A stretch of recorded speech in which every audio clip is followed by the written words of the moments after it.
करने के लिए। रवि हाय, गुड मॉर्निंग, स्वागत है आपका बाजार सवेरे में। देखिए, सोने चांदी में ज़बरदस्त एक्शन, यहाँ पर फेड दरों पर फैसले का इंतज़ार है। उसके पहले हमने देखा कि कॉमेक्स पर सोना जो है नई ऊंचाई पर पहुंचता हुआ। जब बात भी हुई थी आपसे कुछ दिनों पहले तो आपने कहा था कि एक रैली यहाँ पर मुमकिन है, जहाँ पर हम देखेंगे लगभग 5,000 के ऊपर जाएगा सोना। लेकिन अब ये रैली कितनी मुमकिन है? एक्सपर्ट्स ये भी कह रहे हैं कि इस रैली के बाद एक तगड़ा मुनाफा वसूली का दौर, खासतौर से चांदी में, जो कि हमने बीते कुछ दिनों देखा था, लेकिन उसके बाद रिकवरी भी हो गई। क्या कहेंगे? Good morning.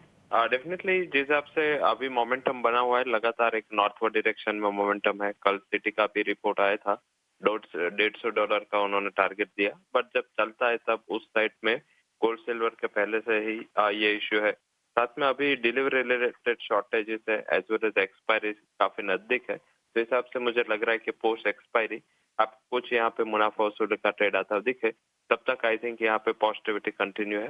पर्टिकुलर थोड़ा सिल्वर में अभी इस लेवल से रिस्क बढ़ रहा है, बट गोल्ड अभी भी लग रहा है कि अभी भी यहाँ पे थोड़े चांसेस है, क्योंकि डॉलर इंडेक्स सबसे बड़ा अभी सपोर्टिव फैक्टर बना हुआ है।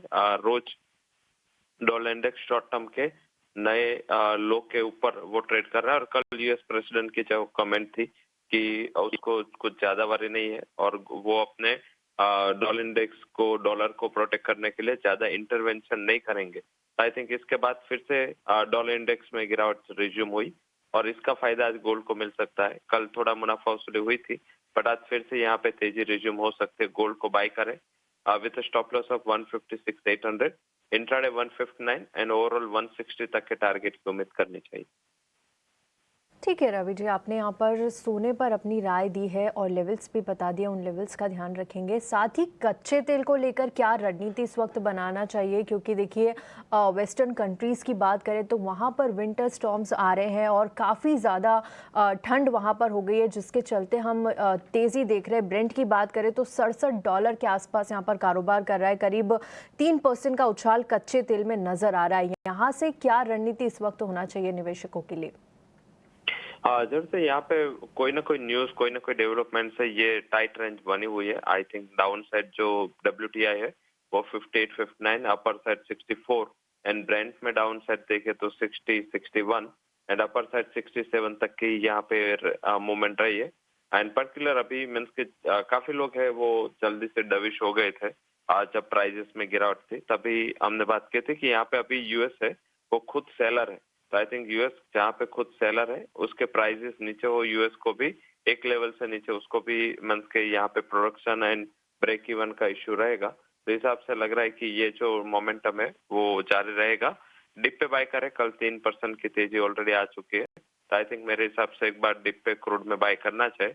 5,670 5670 बाय का लेवल होगा। 5620 would be stop loss and जो अपर से टारगेट है वो 5,770 5770 तक आ सकता है। मुझे लग रहा है कि एक इम्पोर्टेंट हर्डल है इंटरनेशनल मार्केट में 6750 एंड डोमेस्टिक मार्केट में 5800 के करीब। एक बार उसके पहले मुनाफा वसूली कर लेनी चाहिए। तो कच्चे तेल में रणनीति यहाँ पर 5620 का आप लगाएंगे स्टॉप लॉस, 5670 के आसपास का आपने बाय रेकमेंड किया है, लेकिन 5770 एक टारगेट के तौर पे आप कच्चे तेल में बने रह सकते हैं। बेस मेटल्स और उसके बाद नेचुरल गैस में भी क्या कोई रणनीति आप रेकमेंड करना चाहेंगे रवि? जरूर से नेचुरल गैस में भी जो मोमेंटम है वो आई थिंक एक डायरेक्शन में, पॉजिटिव डायरेक्शन में, एंड यहाँ पे जो वेदर के चेंज है वो काफी अच्छे सपोर्ट कर रहा है। 349 पे फरवरी फ्यूचर बाय करें 342 के स्टॉप लॉस के साथ एंड जो टारगेट है वो मेरे हिसाब से अपर साइड आपको 360 तक आता हुआ दिख सकता है। राइट रवि, चलिए यहाँ पर तमाम कमोडिटीज़ पर रणनीति आपने बताई और तमाम रणनीतियाँ हमने स्क्रीन पे भी फ्लैश की है। बहुत बहुत धन्यवाद आज हमारे साथ जुड़ने के लिए और दर्शकों को कमोडिटी बाजार में मार्गदर्शन देने के लिए। शुक्रिया आपका। इसी के साथ बाजार सवेरे को हम यहीं समाप्त करते हैं, लेकिन एक छोटा सा ब्रेक लेंगे। ब्रेक के उस पार आज का बाजार, जहां पर स्टॉक स्पेसिफिक एक्शन होगा। हमारे सहयोगी हमारे साथ जुड़ेंगे, एक्सपर्ट भी जुड़ेंगे आपको रणनीतियां देने के लिए। बने रहें।